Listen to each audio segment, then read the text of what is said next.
No todos los helicópteros fueron diseñados para sobrevivir. Algunos nacen para cumplir un ciclo, retirarse con gloria y ser reemplazados por algo mejor.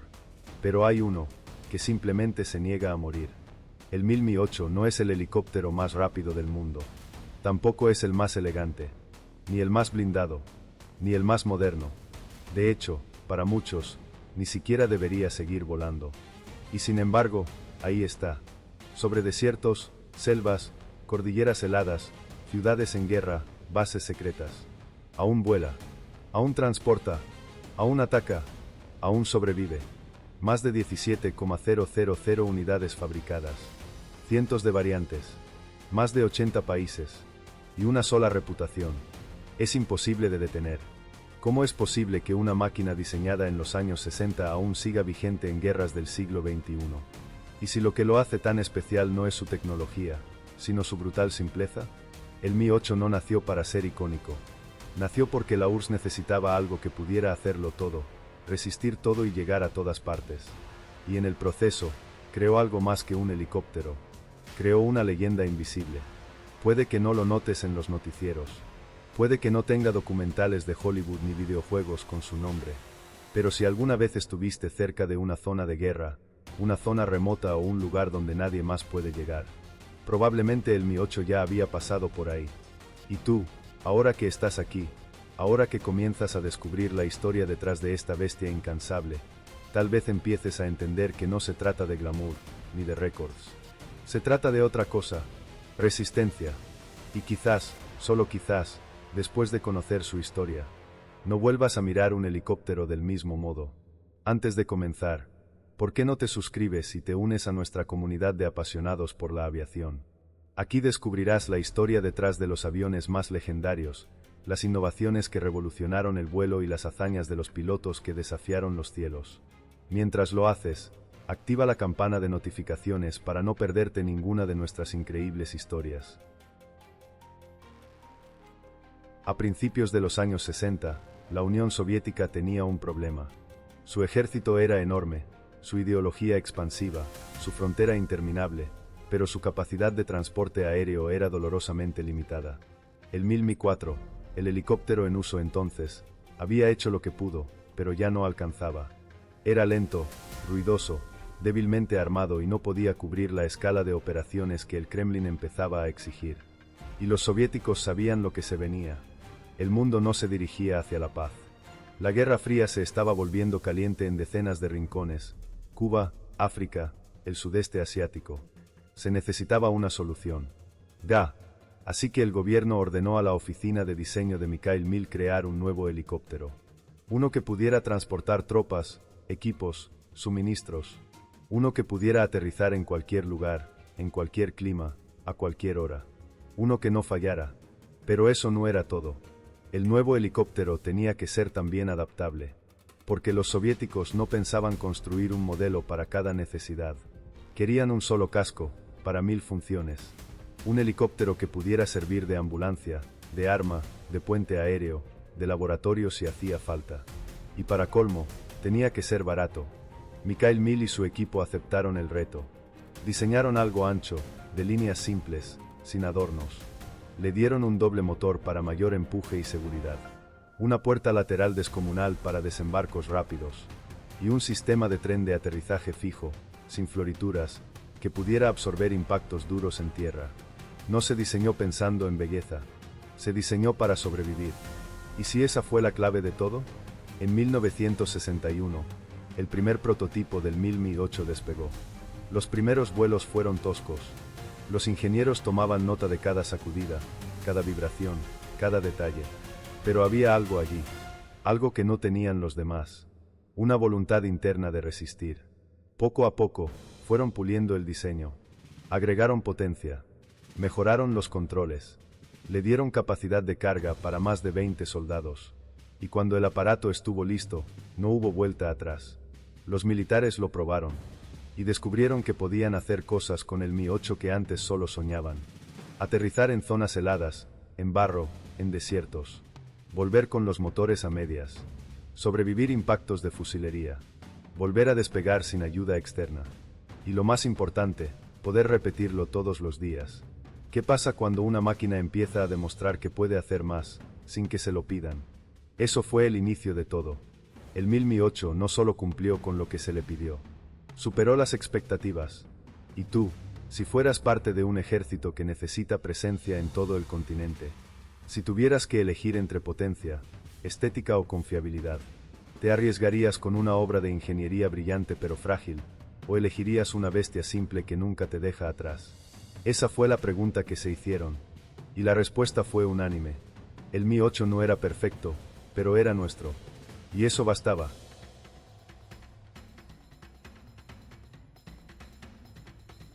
La ingeniería soviética no buscaba premios de diseño. No le interesaba la elegancia, ni el confort, ni la estética. Solo le importaba una cosa: funcionar cuando el resto falla. Y con el Mi-8, esa filosofía alcanzó uno de sus puntos más puros. Desde fuera, el Mi-8 parece una caja de fuselaje con dos motores encima. Un diseño sin curvas suaves, sin estilización, con patas rígidas y una gran puerta lateral que parece sacada de un vagón de carga. Nada en él grita sofisticado, pero cada decisión tomada en su construcción tiene un motivo: la brutalidad funcional. El fuselaje fue diseñado para ser fácil de fabricar, fácil de reparar y difícil de romper. Paneles metálicos resistentes a impactos, espacio interior abierto y configurable, con soportes que podían adaptarse tanto para asientos como para camillas o munición. Y lo más importante, acceso mecánico inmediato. Cualquier parte del helicóptero puede ser desmontada y reparada por equipos en el terreno sin necesidad de instalaciones especializadas. Las piezas no estaban pensadas para durar eternamente. Estaban pensadas para ser reemplazadas en el campo, con herramientas básicas y bajo fuego si hacía falta. ¿Qué pasa cuando una máquina está construida para perder partes, y aún así seguir volando? Los motores eran otra historia. Dos turbinas Klimov TB217, potentes, ruidosas, pero confiables, montadas sobre la cabina, elevadas, para evitar que el polvo o el lodo afectaran su rendimiento en zonas no preparadas. La idea no era aislar el helicóptero del entorno. La idea era que el helicóptero se hiciera uno con el entorno. Ruedas anchas, tren de aterrizaje fijo, sin necesidad de retracción. ¿Por qué? Porque las patas del Mi-8 no están ahí para lucirse. Están para absorber golpes, aterrizar en terrenos irregulares, y permitir despegar en condiciones donde otros helicópteros simplemente colapsarían. Y en su interior, el Mi-8 fue pensado como una sala vacía con alma de todoterreno. Puede llevar tropas, puede llevar carga, puede llevar combustible, puede llevar una bomba nuclear táctica, y no hay exageración en eso. Se han visto versiones del Mi-8 convertidas en puestos de mando, unidades médicas, cabinas de control de artillería, sistemas de guerra electrónica. Y en todas esas funciones, la estructura no cambia. Solo el propósito. ¿Puede una máquina voladora convertirse en lo que sea, sin perder su esencia? ¿Qué tan flexible debe ser una bestia para convertirse en símbolo de docenas de ejércitos, sin cambiar su rostro? Eso es lo que logró el diseño del Mi-8. Y tú, si fueras un soldado en el fin del mundo, si necesitaras que algo venga por ti en medio del barro, la nieve, o bajo fuego enemigo, ¿te importaría si ese helicóptero es ruidoso, viejo o feo, si sabes que va a llegar? Porque eso es el Mi-8. No es el más rápido, ni el más silencioso, ni el más moderno, pero llega, siempre llega, y cuando aterriza, con su cuerpo rugiendo, su compuerta lateral bajando y el suelo temblando, no importa cómo luzca, importa que sigue vivo, y que te vino a buscar.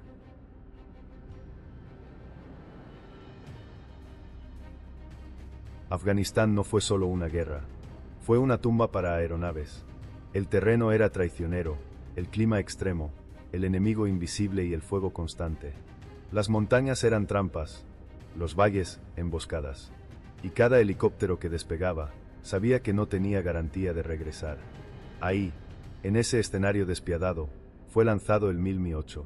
No por elección, por necesidad. Las fuerzas soviéticas necesitaban un caballo de carga que pudiera moverse entre montañas, dejar tropas en zonas sin pistas, evacuar heridos bajo fuego, y hacerlo todo con rapidez y sin colapsar bajo el peso del caos. Y entonces apareció él. El Mi-8 comenzó a volar en Afganistán como transporte, pero pronto demostró que podía ser mucho más. Se usó para lanzar tropas de asalto detrás de líneas enemigas, dejar comandos Spetsnaz en laderas imposibles, e incluso para extraer cadáveres bajo fuego. Volaba bajo, entre cañones estrechos, utilizando el relieve para ocultarse. Descendía con velocidad casi suicida, aterrizaba en tierra inestable, y levantaba vuelo con más peso del que debía cargar. ¿Qué hace un helicóptero cuando no hay pista, ni luz, ni tiempo, ni margen de error, y aún así debe cumplir su misión? El Mi-8 lo hacía, una y otra vez, con heridas, con impactos, con partes dañadas. Volvía cojeando, pero volvía. Pero pronto llegó una amenaza que cambiaría las reglas del juego. Los estadounidenses, al ver cómo los soviéticos dominaban el aire, comenzaron a suministrar a los muyahidines un arma letal, el misil Stinger.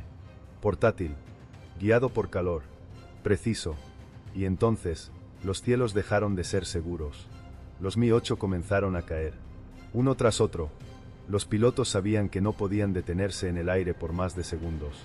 Sabían que los misiles buscaban las firmas térmicas de sus motores, que los valles se llenaban de lanzadores enemigos. Cada misión era una ruleta, y aún así, seguían volando. Los tripulantes desarrollaron tácticas desesperadas. Soltaban bengalas térmicas improvisadas, volaban más bajo, más rápido, más errático. Algunos incluso se arriesgaban a aterrizar en picada para minimizar el tiempo de exposición. Y en el proceso, el MiG-8 se convirtió en algo que nadie esperaba.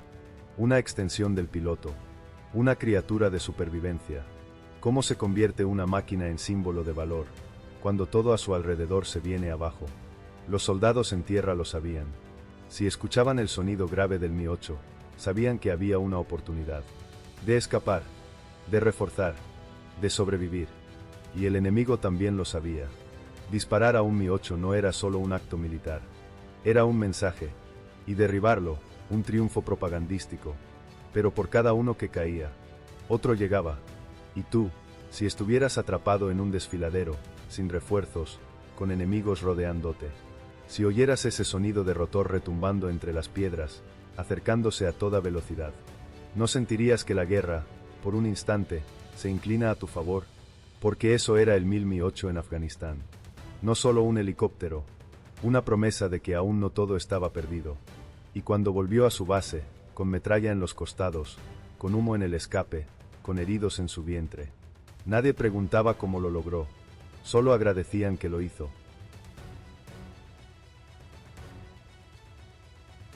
La guerra en Afganistán no dio tiempo para protocolos. Las emboscadas eran diarias. Las zonas de aterrizaje eran trampas disfrazadas de terreno. Y el cielo, una amenaza constante con misiles en cada rincón. El Mi-8, aunque resistente, no podía confiar en su blindaje. Tenía que moverse como una presa escurridiza que, por momentos, se convertía en depredador. Los pilotos soviéticos comenzaron a improvisar, a estudiar el viento, las montañas, las corrientes térmicas, a descender en picada por valles estrechos, ocultándose tras las laderas, como halcones invertidos, a usar las sombras, el sol bajo, la nieve, las nubes. No era una guerra de superioridad, era una guerra de supervivencia. Y el Mi-8, con sus limitaciones, aprendió a sobrevivir como pocos. Una de las maniobras más temidas por los tripulantes y más celebradas por los mandos era conocida como el descenso suicida. Una picada en espiral a gran velocidad, cortando altitud con violencia, para aterrizar en el menor tiempo posible y minimizar la exposición al fuego enemigo. El helicóptero caía en espiral como una hoja de acero. Y justo antes de tocar tierra, corregía, estabilizaba y se posaba. En teoría, era imposible. En la práctica, era la única opción. Otros métodos incluían ascensos a ras de montaña, utilizando el relieve para evitar ser detectados por operadores de misiles. Aterrizajes en reversa, usando la cola como escudo, para permitir desembarcos sin dar la cara. Vuelo rasante sobre crestas, donde el Mi-8 pasaba tan cerca del suelo que dejaba polvo suspendido por minutos. Y todo esto, con el ruido constante de disparos, la amenaza del Stinger, y la presión de evacuar o entregar tropas. ¿Cómo se convierte un helicóptero de carga en un animal táctico? ¿Qué ocurre cuando el instinto del piloto se funde con el metal de la máquina? Lo que ocurre es que nace una nueva especie. El Mi-8 no tenía sistemas defensivos avanzados en su primera versión. No tenía radar de misiles, ni inteligencia artificial. ni siquiera contramedidas electrónicas complejas. Pero tenía algo más peligroso: pilotos que no estaban dispuestos a morir. Y esa voluntad fue la que transformó al Mi-8 en leyenda. Las tripulaciones comenzaron a modificar sus propias aeronaves.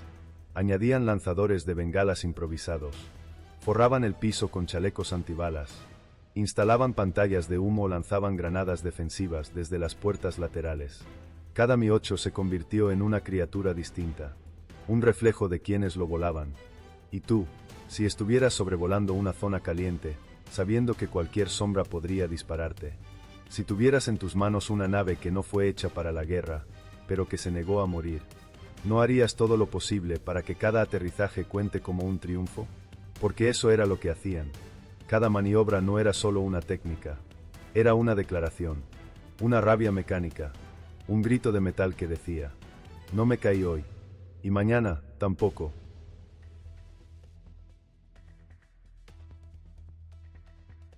Al principio, el Mi-8 era simplemente eso: transporte.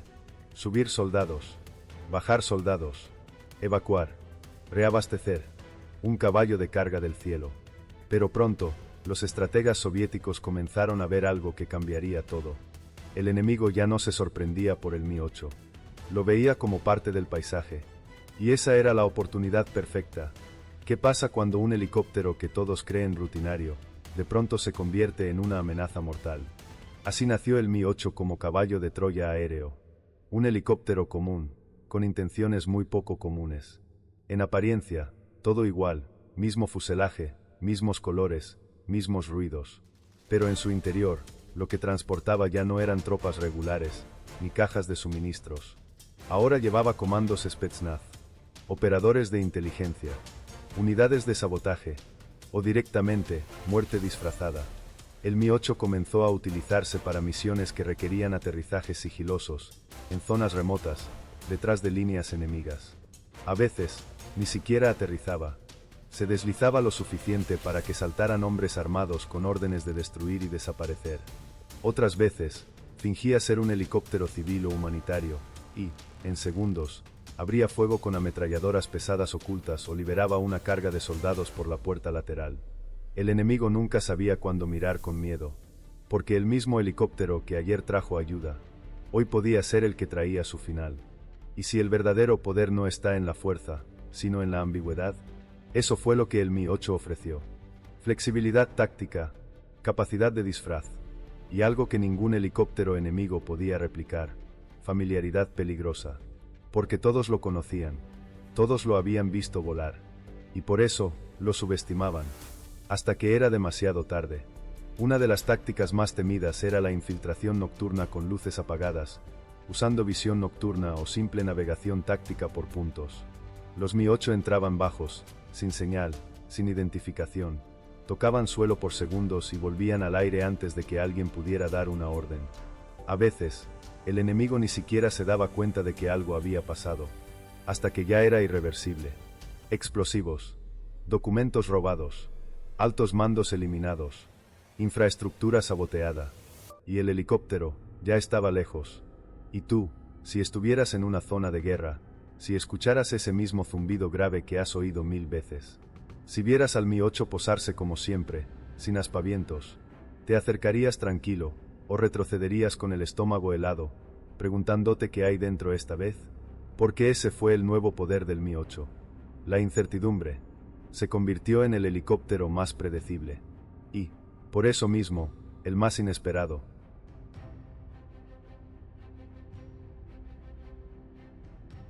Cuando una máquina de guerra logra sobrevivir más de una década en combate, ya es un logro. Cuando sobrevive 5 décadas, en manos de decenas de países, estamos hablando de algo más. Estamos hablando de un símbolo. El Mi-8, tras probar su valor en los campos de batalla soviéticos, fue liberado al mundo. Exportado, adaptado, copiado, y en muchos casos, venerado. Más de 80 países, desde potencias como China o India, hasta naciones en crisis como Sudán del Sur, Nicaragua, Libia o Siria. Y lo más inquietante, el Mi-8 no cambió para adaptarse a ellos. Ellos se adaptaron al Mi-8, porque no era solo una aeronave, era una solución lista para usar. ¿Qué pasa cuando un helicóptero sirve lo mismo para transportar soldados que para lanzar ayuda humanitaria o reprimir protestas armadas? Eso fue lo que lo hizo irresistible. En África, el Mi-8 se convirtió en el helicóptero de guerra por excelencia.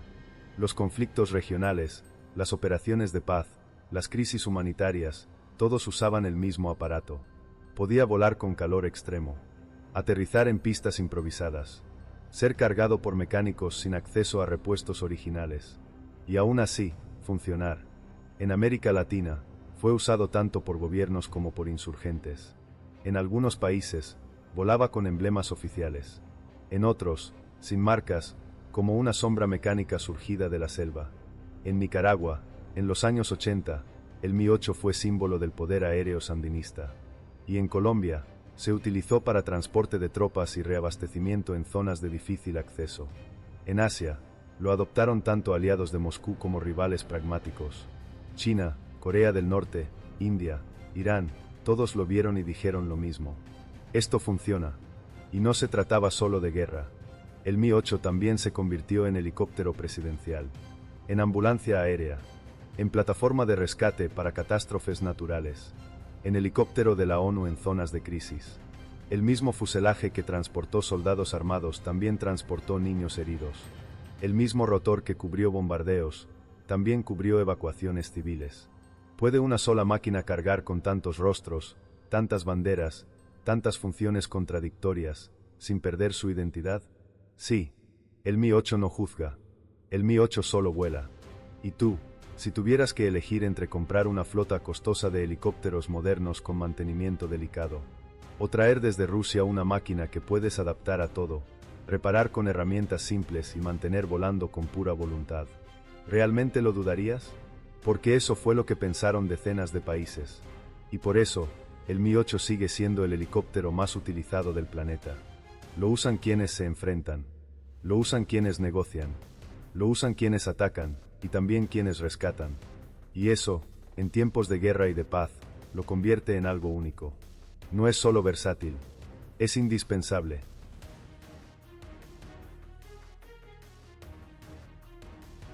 En el mundo de la aviación militar, cada aeronave tiene su función. Hay helicópteros para rescate, helicópteros de ataque, helicópteros de transporte, y luego está el Mi-8, que decidió no elegir solo una. Porque cuando la guerra cambia cada día, no basta con ser útil. Hay que ser capaz de transformarse. Y el Mi-8 lo logró. Comenzó como helicóptero de transporte, pero pronto aparecieron versiones que rompían por completo esa definición. Los ingenieros soviéticos vieron en su fuselaje una especie de lienzo en blanco. Y a partir de ahí, crearon una familia de criaturas voladoras, cada una más insólita que la anterior. Hubo versiones ambulancia aérea, con espacio para múltiples camillas y personal médico, utilizadas en zonas de conflicto y catástrofes naturales. Versiones bipo-presidenciales, con interiores de lujo, tapizados especiales y medidas de seguridad. Incluso Fidel Castro y miembros de la KGB llegaron a volar en Mi-8 modificados. Se construyeron modelos para funciones meteorológicas, monitoreo atmosférico, control de radiación, y hasta apoyo en emergencias nucleares. Sí, el Mi-8 fue uno de los helicópteros utilizados en las operaciones de contención de Chernóbil. Pero eso no es todo. El Mi-8 también fue transformado en helicóptero de guerra electrónica, equipado con antenas, radares y sistemas de interferencia para cegar comunicaciones enemigas. Lanzallamas aéreo, con tanques externos y boquillas de combustión capaces de rociar fuego sobre zonas boscosas o trincheras enemigas. Plataforma de misiles, con soportes externos que podían portar cohetes, bombas o sistemas de lanzamiento de paracaidistas armados. Incluso hubo un modelo experimental armado con un cañón automático de 23 milímetros en su puerta lateral, convirtiéndolo en una especie de cañonera voladora. ¿Puede una sola máquina asumir tantas funciones, sin dejar de ser la misma por dentro? Sí, y eso es lo que hace al Mi-8 tan temido como respetado. Porque cuando un enemigo ve venir un helicóptero de ataque, sabe cómo reaccionar. Cuando ve un helicóptero de transporte, se prepara para tropas.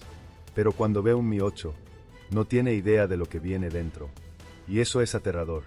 Porque puede traer ayuda, puede traer fuego, puede traer silencio o un infierno.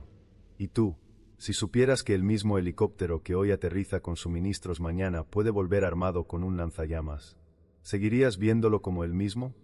¿O comenzarías a desconfiar de cada sombra que proyecta sobre el suelo?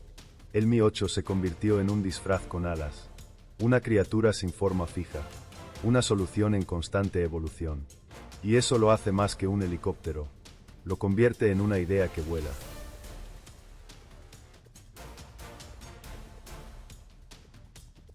Ninguna máquina vive para siempre, y aunque el Mi-8 lo intente con todo su corazón de acero, la realidad es que los años pasan, las exigencias cambian, las guerras evolucionan, y los ejércitos comienzan a preguntarse, ¿qué sigue? Así nació el Mi-17. Pero desde el principio, hubo una dificultad. El Mi-17 no era un helicóptero nuevo, era un Mi-8 mejorado. Se partió del mismo diseño básico, se mantuvo el fuselaje, la filosofía, la lógica de resistencia. Pero se actualizó todo lo que se podía actualizar sin traicionar la esencia. Motores más potentes, con mayor empuje y mejor rendimiento en altitudes extremas. Aviónica modernizada, con sistemas de navegación más precisos, controles más intuitivos y posibilidad de operar en condiciones climáticas adversas. Mayor capacidad de carga, tanto en peso como en volumen, adaptado a misiones más exigentes. Y una ventaja clave, más modularidad para roles militares, civiles, de rescate o comando. En apariencia, seguía pareciendo un Mi-8, pero por dentro era otro animal. Y eso trajo una pregunta incómoda. ¿Sigue siendo el mismo helicóptero, si ya todo lo que lo componía ha sido cambiado? Muchos pilotos veteranos decían que sí, que el Mi-17 era simplemente un Mi-8 con músculos. Otros, más jóvenes, lo veían como una nueva herramienta más confiable, más dócil y más preparada para las guerras modernas. Y los ejércitos del mundo también lo vieron así. El Mi-17 comenzó a exportarse masivamente, no solo a aliados de Rusia, sino incluso a países históricamente distantes, como México, Perú, Colombia, Pakistán, India, Venezuela y, sorprendentemente, Estados Unidos. Sí, el propio Pentágono compró Mi-17 para entrenamiento de fuerzas afganas, reconociendo que a veces, la lógica soviética simplemente funciona mejor. Pero aunque el Mi-17 demostraba ser más capaz en muchos aspectos, no lograba borrar la sombra de su antecesor. Porque el Mi-8 no era solo una máquina, era una leyenda emocional. Y eso, el Mi-17 no lo tenía. ¿Qué hace que una máquina sea recordada? ¿Su tecnología o su historia? El Mi-17 puede levantar más peso, puede ir más lejos, puede ser más seguro, pero no tiene el polvo de Afganistán en su fuselaje. No tiene el eco de los motores escapando de emboscadas en África. No tiene la memoria de ser el primero en llegar y el último en salir. Y tú, si tuvieras que elegir entre la modernidad y la historia, entre una bestia joven y una vieja gloria aún viva, ¿con cuál volarías hacia el frente de batalla? Porque eso fue lo que muchas fuerzas militares aún se preguntan. Y por eso, en muchos hangares del mundo, el Mi-8 y el Mi-17 conviven. El padre, curtido por la guerra. El hijo, listo para escribir su propia historia. Uno con cicatrices, el otro con futuro. Ambos, aún volando.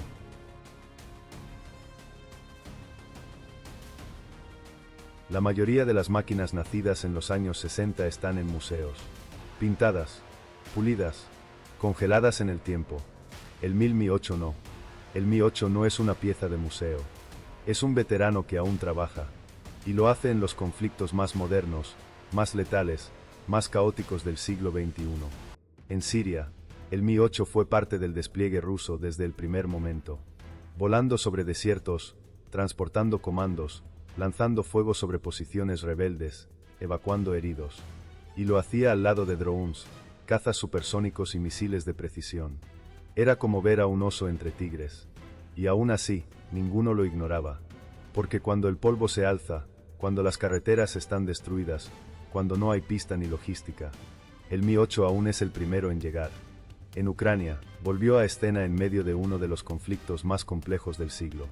Los vídeos de helicópteros rusos cruzando el río Dnieper, volando rasante entre árboles, descargando tropas en zonas disputadas, casi siempre mostraban Mi-8 o Mi-17, y no eran imágenes de archivo. Eran del presente, de ahora, ¿Qué dice eso sobre un helicóptero que fue diseñado antes de que existiera Internet? Dice que aún es útil. Y más importante, que aún es peligroso. Porque el Mi-8 no necesita ser invisible. No necesita alta tecnología para ser letal. Solo necesita una tripulación decidida, una misión clara, y la libertad de volar bajo. Y eso, en zonas de guerra donde lo digital falla, donde lo moderno es vulnerable, puede marcar la diferencia entre una operación exitosa o una masacre. En África, el Mi-8 es utilizado por gobiernos y milicias por igual. A veces se usa para entregar ayuda humanitaria. A veces, para disparar desde el aire a aldeas. El mismo rotor. Distintas intenciones. Y ese es el punto más inquietante. ¿Qué ocurre cuando una máquina diseñada para un mundo bipolar sobrevive lo suficiente para volar en un mundo fragmentado, difuso y sin reglas claras? Lo que ocurre es que ya no pertenece a un bando. Pertenece a la guerra misma. Y tú, si estuvieras en un frente moderno, con drones sobre tu cabeza, fuego satelital y tecnologías invisibles, y de pronto escuchas el sonido de un helicóptero viejo, rugiendo con furia, bajando entre árboles como si nada de eso existiera.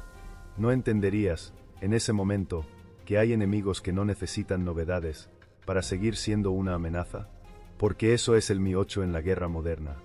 Una máquina que no desaparece, porque nadie la ha podido reemplazar por completo, y porque, en el fondo, nadie se atreve a jubilar algo que aún funciona.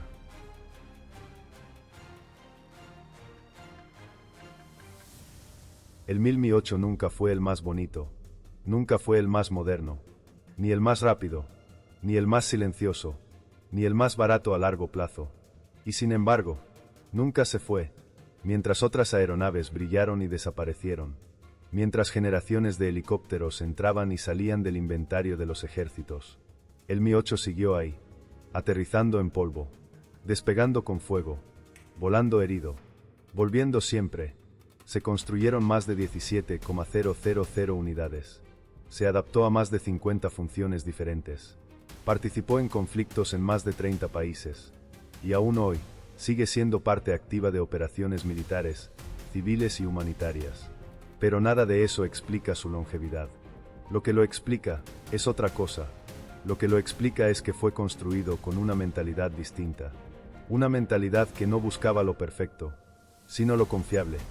No lo elegante, sino lo útil. No lo innovador, sino lo inmortal. Y esa mentalidad, al final, ganó.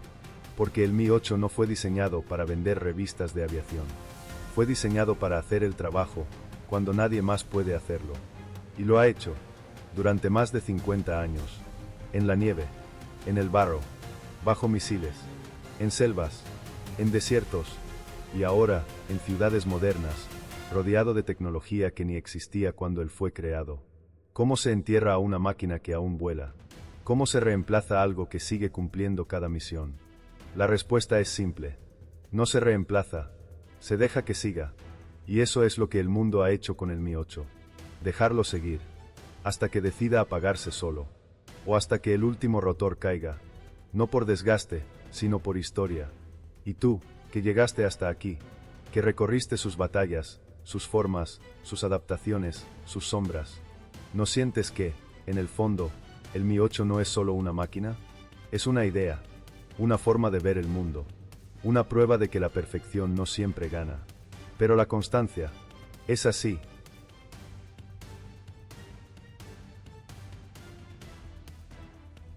Durante décadas, el Mi-8 ha volado por encima de guerras, ideologías y generaciones. No pidió protagonismo, no buscó gloria, solo cumplió. Cumplió en Afganistán, donde otros helicópteros caían. Cumplió en África, donde no hay pistas ni repuestos. Cumple hoy, en las guerras del presente, donde la tecnología falla, y él sigue. No tiene sensores invisibles. No tiene inteligencia artificial. Pero tiene algo que no se enseña. Historia en cada tornillo. Memoria en cada hélice. Y propósito en cada misión. El Mi-8 no es solo una leyenda viva. Es un mensaje para todos los que creen que lo nuevo siempre es mejor. Porque a veces, lo que funciona, lo que aguanta, lo que vuelve, es lo que nunca debimos intentar reemplazar.